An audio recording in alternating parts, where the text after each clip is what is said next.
Parashat Vayetzei.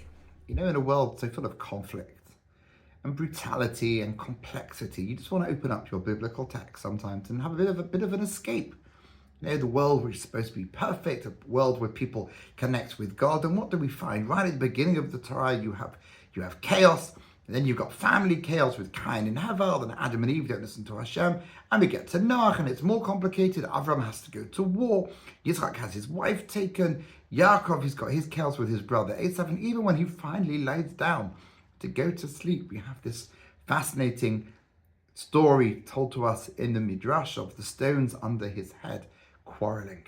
And in one version, it's not just a collection of stones, it's precisely 12 stones. So no, I do not believe stones were fighting. If you want to believe that, great, enjoy, live with that interpretation. But if you're looking for a philosophical undertone to this story, let's continue. Yaakov represents in mystical ideas Tiferet, splendor, beauty, bringing together the quality of Abraham, his grandfather, which was Chesed, with Yitzchak, his father, Gevurah. Two extremes. Kindness without barriers is just you're going to get carried away. You're going to turn into a shmata. You're going to fall apart. But Gevurah, if everything's barriers and stern and strict with no chesed, what type of life is that? Yitzchak and Abraham need a Yaakov to fuse them together. Those stones fighting under Yaakov's head represent another layer of chaos. Yaakov's on a mission. He's got to get married, going to create a family, create the Jewish people. How do you synthesize which value becomes the most important? How do you know when it's time to study Torah, time to do an act of kindness, time to daven, time to learn one aspect of Torah or a different aspect of Torah, to daven quicker, to daven slower? Which kindness do you do? Which mitzvot do you do? Life is chaotic. This desire to escape is a nonsense, because not just the world outside is a crazy place. Life is meant to be that way. It's always full of challenges. And somehow, part of our life is to create order from chaos, to synthesize, to bring it all together.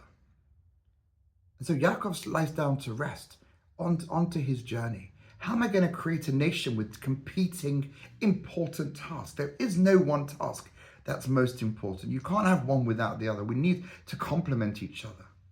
It's impossible otherwise. You need people to earn the money for the scholars who are going to study and raise the spiritual level in order for them to exist. And if we only worked, we would forget our spiritual values, and we would be no greater than an animal that goes to work on the field as well. And you need the artists and the comedians and everything, and the music and life and sport. You need everything in a nation to make it function properly. So how do we do it? Well, we're not a Yaakov, but to run away from complexity is also not the answer. I think the stones tell us this week we will find ourselves in life, even at those moments where you just want to lie down and go to sleep, where you're desperate for calm. So often it's those very moments where Hashem says, okay, I want you to appreciate there are competing values and competing needs and responsibilities. How are you going to make one stone out of those? How are you going to prioritize?